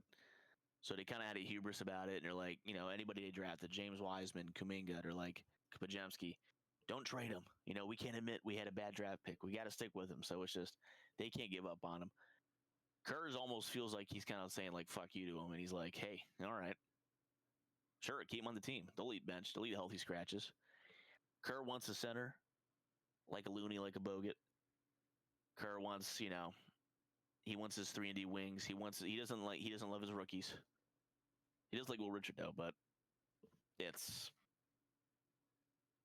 a mixture of both. Kerr's inability to adapt and coach youth well, and the front office's inability to make moves, go all in on Curry. And because they coming out of 22 after the Celtics, they beat the Celtics. They doubted. They were like, all right, well, we had fun. Let's start building for the future. In hindsight, it's easy to say, but I'm going 23 next year after winning the title. Let's fucking make some trades, man. Keep it going. Retool. Because we got some. They have the pieces to retool if they were willing to. I mean, like, again, you should have. Not trading for Pajemski for Lauri Markkanen might have been the stupidest thing ever because Lauri Markkanen's not going to take over the offense. But he's not a ball dominant player. He's just a guy that you give him the ball, he's going to score. But he's not going to take over the offense. He's just going to get the ball and shoot. Get Pajemski out of there. Put Lauri Markkanen in. You have arguably the two best catch and shooters in the league. Okay, go get me a ball handler that can score. Hey, if you have the capital for it. Again, Kuminga, Pajemski, couple of would draft be picks. A top 3 seed. Kuminga, Pajemski, couple of draft picks. Lauri Markkanen, Keontae George. Who says no? Beautiful. I love it. Or Isaiah Collier. I'm rambling myself, so. Another good playmaker. I'm rambling myself, so we'll move on. Timby Wolves. 10-8. Disappointing. I think 10-8. You're going to disagree with this, but I've seen a lot of people agree with me. I think Anthony Edwards has been disappointing this year. I think he has been disappointing this year. And that doesn't mean he's had a huge drop in anything. He just hasn't really done anything better. No leap. If you're expecting a leap, I can understand that. I don't think he's dropped. He seems to be about the same guy he was last year. I will give him grace at the moment that he had his hamstring kind of pull. He came back and played, but seeing the history of hamstring injuries recently with Halliburton and all them, I know he's probably like, after every game, he's getting that shit stretched out. He's not a full 100%. He's probably not practicing super hard. So I'll give him a little bit of grace with that. But to me, Ant-Man's still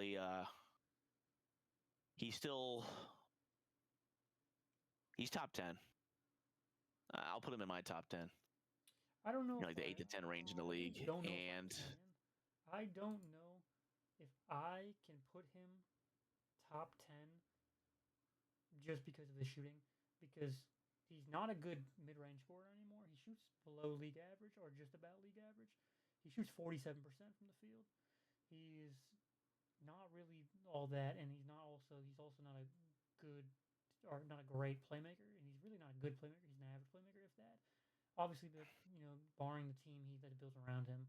But the only reason his field goal percentage is up from last year is because he's taking one less shot. He's not, like, nothing else has changed. He's shooting 3% better, but he's taking one less shot. I still think he's an elite shooter. I'm 40% from 3. No, that's what I'm saying. We're not talking about 3-ball. We're talking about mid-range and, layups and stuff like that. Like full package, I think he's an elite scorer. I think he hasn't improved in his driving and cutting because of his 3-ball. And I think you need both. And to be fair to him, again, the 3-ball leap was incredible, but then he didn't leap in anything else. His playmaking is still, average. Yada, yada, yada. And then I think it goes to show, like, again, you have your Bookers. You have your Devin Bookers, your Jaylen Browns, your Donovan Mitchells. What is he doing better than Booker? He's a worse record than Booker. He has worse playmaking than Booker. He's scoring about the same as Booker. The only difference is the 40% 3-ball compared to 38? I mean, how can he be better than Booker, in my opinion? Same thing with Jaylen Brown. For me, the defense would put me over the edge. Then how can he be better than Jaylen Brown if Jaylen Brown is just as good a defender? They're scoring at the same clip. The only difference is that 3-ball shooting. And, they're... Yeah, I would say Anthony Edwards being a better shooter would be giving him the inch for me. And then, again, Mitchell, who just took a leap in pretty much everything. I think Mitchell's better. Okay. If I rank him, it'd be Mitchell, Edwards, Brown, Booker this year.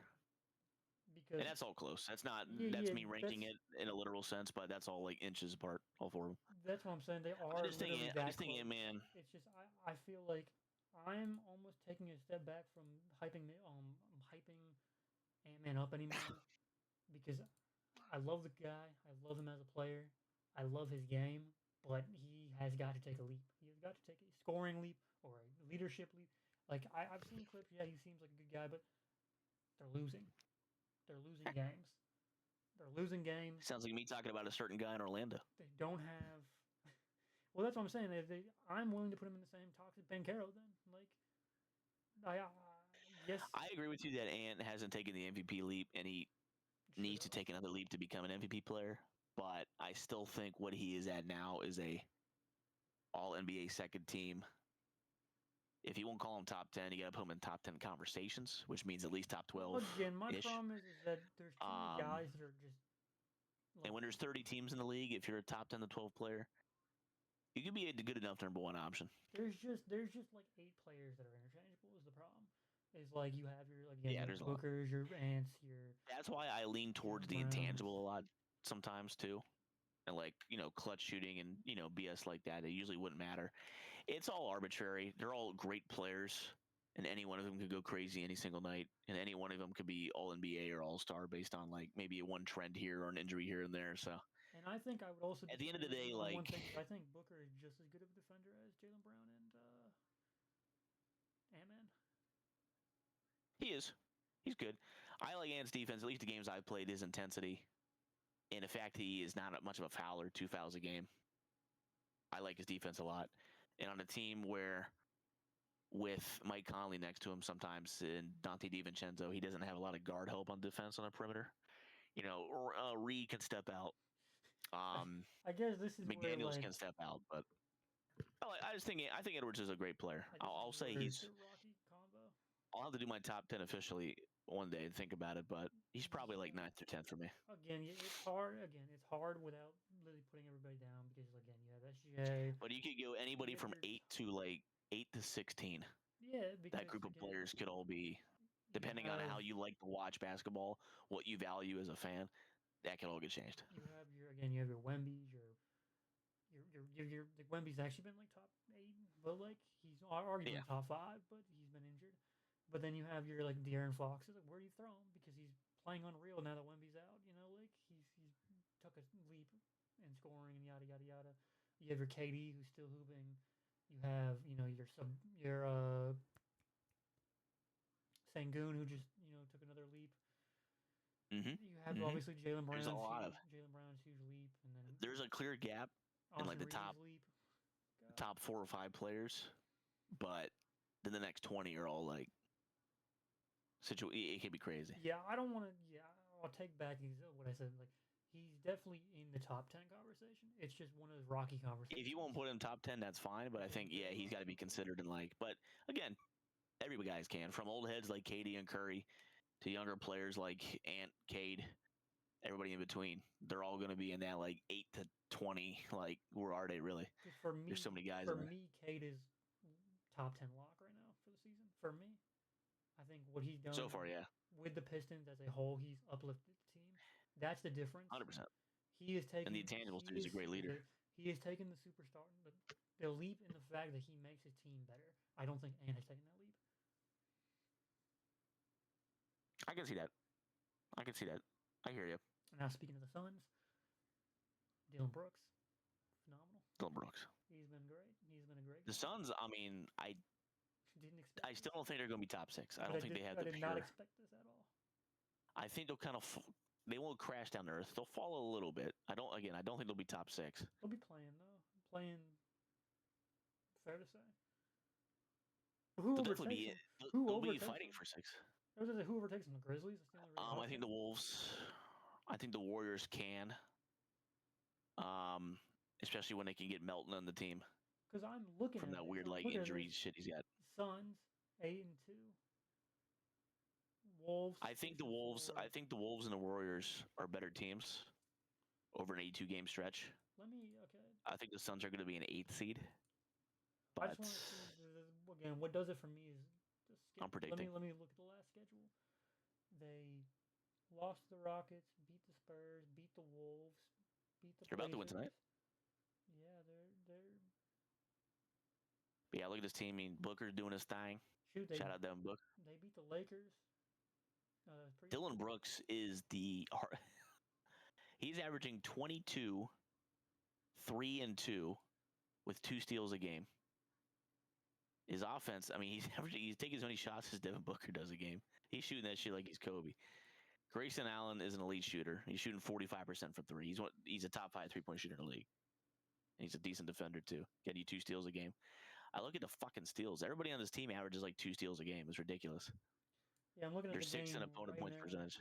Royce O'Neal has 2 steals. Mark Williams has 2 steals. Colin Gillespie has 2 steals. Booker has 1 steal. Igor Dora has 1 steal. I don't know if I said that right. Livers has 1 steal. Jordan Goodwin has 2 steals. That's 11 It's steals crazy.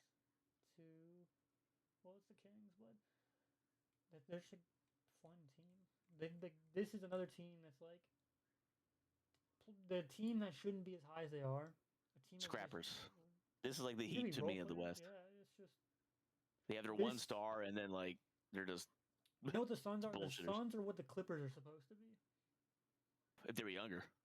Yeah, I guess, yeah.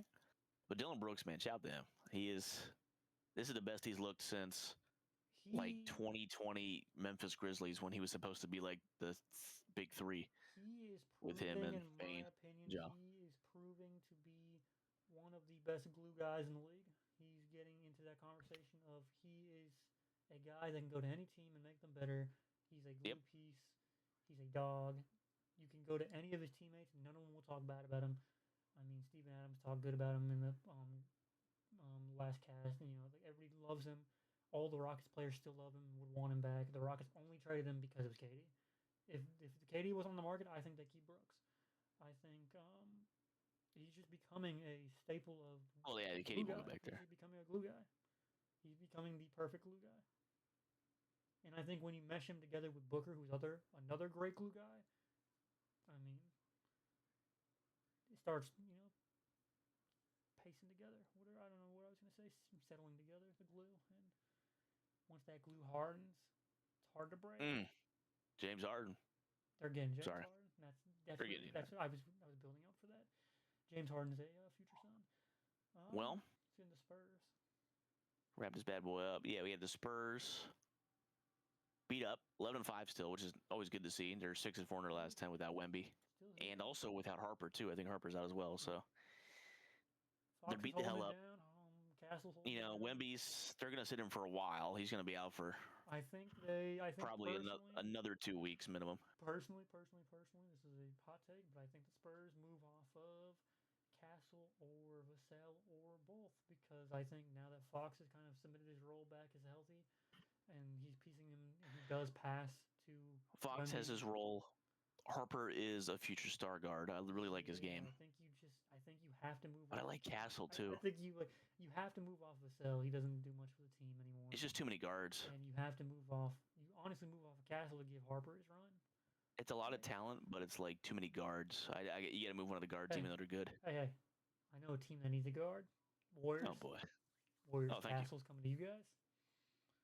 Vassell. Oh, I'd love that. Vassell, you can go to the Suns. But I see. Castle might go to the Grizzlies. They're about to win tonight. They're beating the Trail Blazers. But look at some stats here. Other than Wem Goat averaging 26, 13, 4 blocks a game. Fox up to 24. Fox is 24 a game, shooting 51% from the field, 38 from 3.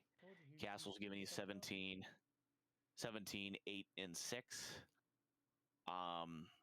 Harper was giving you 14, 4 and 4 with good defense as a rookie, shooting 50%. Barnes has always been a solid glue guy. We love Harrison. Yeah, just a lot of guard talent, but they need to get they still need that big guy in the middle that Wemby shouldn't be because he can't handle it as his body. Cornette. They got Cornette, but I'm talking like a I don't know, who's a star center? There's not many left. That's the problem. Like a Zubac, I guess. And there's not many big guy centers that can't shoot, but I don't know. Yeah, just get some more size. That's not Wemby, of course, but well, they got Trey Johnson. So many good guards. But just more talented players, good bench players, but like a starter level wing and all that stuff. Because Harrison Barnes, love my guy, not really too much, but his name just not a starter. What's his name's been hooping ever since Wemby's been out. Let me try to find. They're playing well. But how you play with Wemby is all that matters. He's that good of a player where your only intangible as a player is how well you play with him. That's all I care about if I'm a coach. Julian Champagne's been hooping. He's a good wing, 6'7". I didn't want to say it, but that's his height. He's doing his What'd you thing. say? What'd you say? Honestly, hear me out.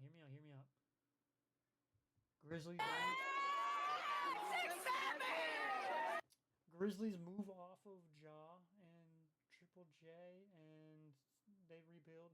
They go get Castle and Vassell, and Santi Aldama goes to the Spurs, and Ja goes to the Ja goes to the Wolves.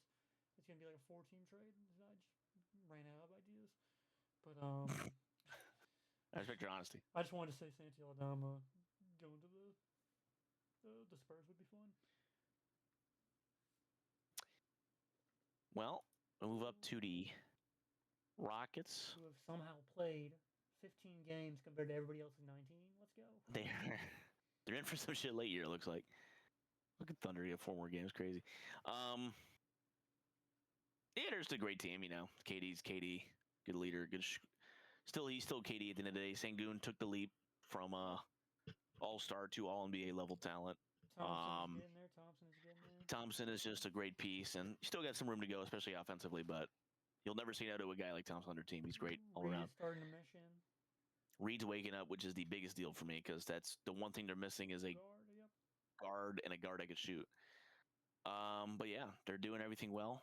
Hey, 4th in points, 1st in rebounds, 3rd in opposing points per game. They're 23rd in assists because they don't have their playmaker. They get that point guard. I want to give a shout to Jabari. He, really, in my opinion, has stepped up into his role, and he is just good.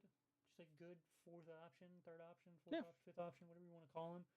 He's up 3 points from last year. He's shooting 39% from the 3. His field goal percentage is up. His rebounds are up. His assists are up. His everything's up. His steals and blocks are up. He's just literally up in everything. He's just taking a leap. That's about all you can say. That's all you can ask for him. KD disciple. I mean, he's pretty much the perfect person to learn from is KD with his size. If he can just take what he can from KD while he's there, I'm excited to see how he grows. Hey, we love these young kids. These young kids are coming. I don't have my bad. Hey, no, it's fine. I understand what you're trying to. I understand what you're for. The Nuggets are the Nuggets. Can I say one thing? I'm impressed with how well they're playing. They're playing so well with the one letdown of Christian Braun being out. And on top of that, with how much of a letdown Cameron Johnson has been, he's starting to pick up a little bit. But he's waking up. Yeah, he's definitely been a dud so far. I was not expecting Cameron Johnson to shoot. He's still shooting 36%, but going from 40% to 36% is a big drop. But he plays defense that MPJ never would. Yeah, I agree. And even though MPJ has been the much better player, just the way that it fits the team, they can score. They got the guys. Jokic, Murray will handle Gordon, Braun when he's healthy. Cam is he's starting to wake up with a shot. And he'll get better, but the defense is like. It is. You're probably thinking like, oh, thank God. It is crazy to look at that he is shooting his career low from the 3, and it's 36%. Yeah. He's also he's only shooting 4 a game. Like his attempts are way down. He's a literal 40% demon. Career 40% 3-point shooter. It just feels like he doesn't know Jokic needs to get him open. Like he doesn't know how to play Jokic too much yet. It's going from being pretty much the first option in the Nets to now playing off of a all-time great. I mean, it's probably hard to adapt to, trying to find the rhythm. But also, Murray, 23 points on 47 from the field, 38 from 3. Giving you 7 assists. He's looking like all-star Murray in the bubble right before it. He won't get it. But I didn't expect he'd reach this level again after all of his injuries, so I'll give him credit there. Gordon's one of your best 3rd options in the game, defense and offense. It's just a good, smart, a good bench that has some good shooters, good defenders, and it's just a really good team. Hey, Nuggets, we're willing to give you Sam Hauser and Anthony Simons for Aaron Gordon. Let me know. It just never stops. Let's go to the Lakers. Let's go. That was quick. He didn't leave. Um, Lakers. They obviously are Reeves is surprised. They surprised me a little bit. I didn't expect them to be this good. now the Reeves' scoring has gone down, which was to be expected. He's falling back to earth a little bit, but he's still Well, scoring Luca and 25 a now game LeBron's or back. 26 a game. He's back to where he He'll belongs. end the year with like 22. I think yeah, I 20, think, 23 in my 22 to 24 is my gap. which is good. That Yeah, means because I don't want him having to score that much. I That means think, something's not right. and I think Braun's gonna be right there with him. I think Braun's gonna be around the 23 mark.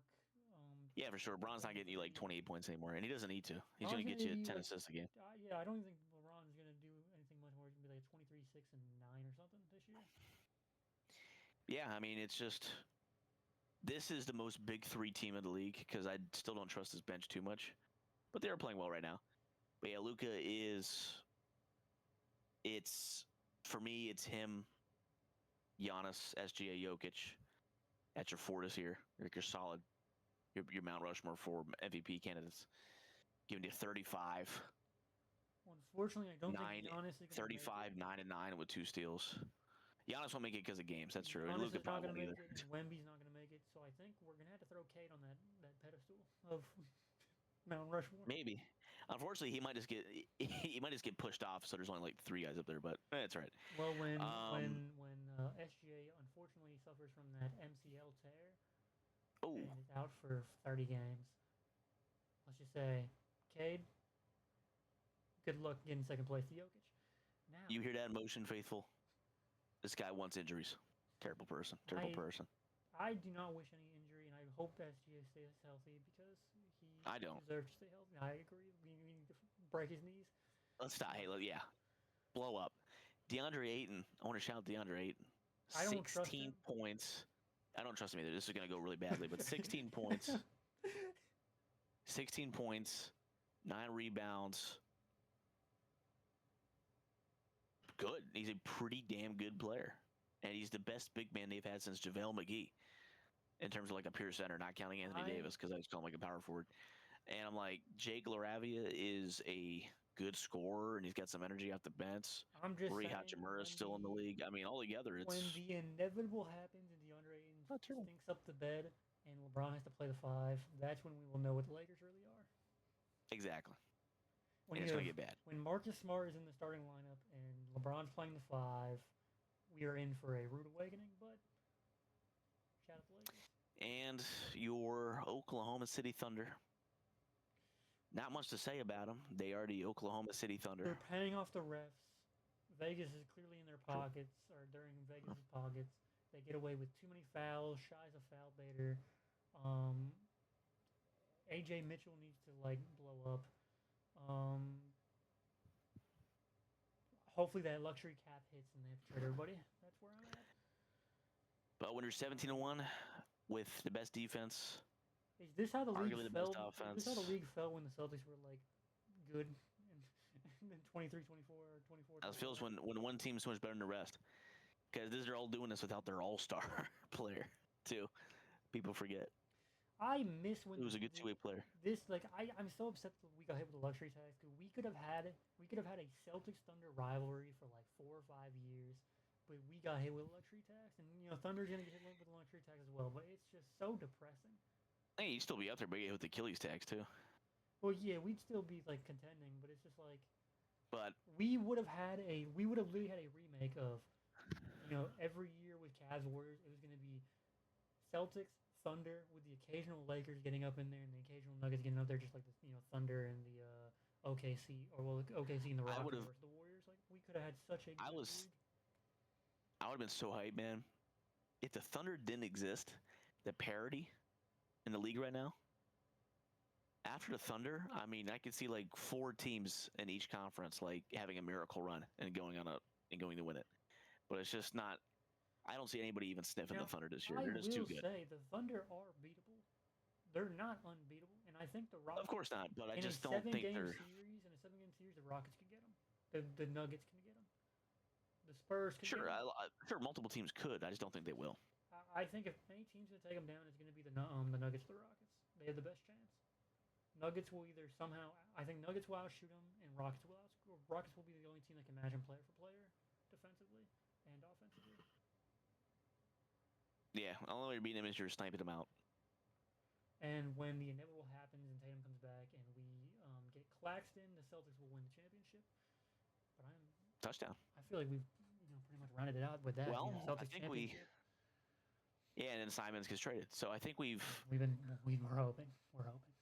this guy does not like. Do you want Simons? Do the Warriors want Simons?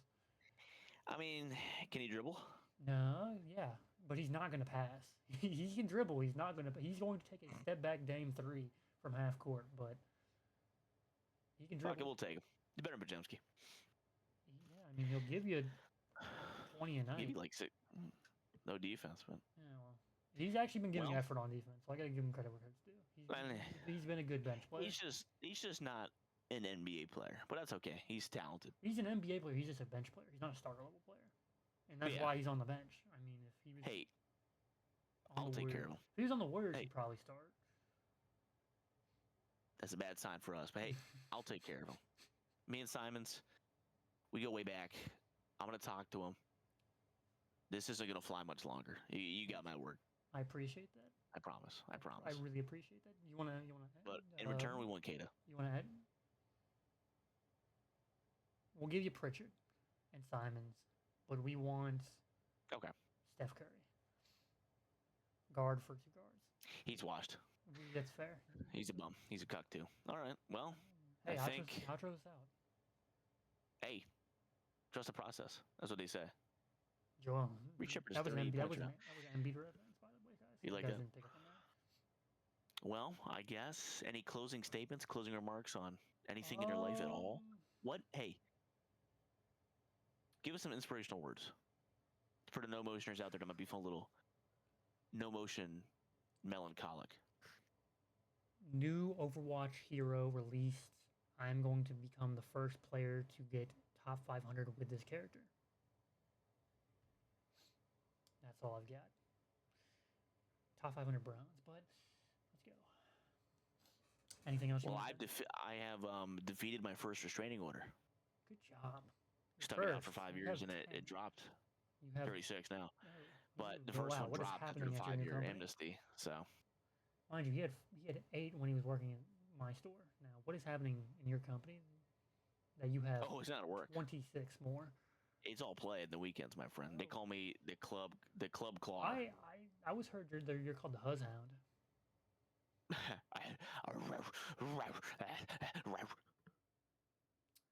Well, want to brofist it out?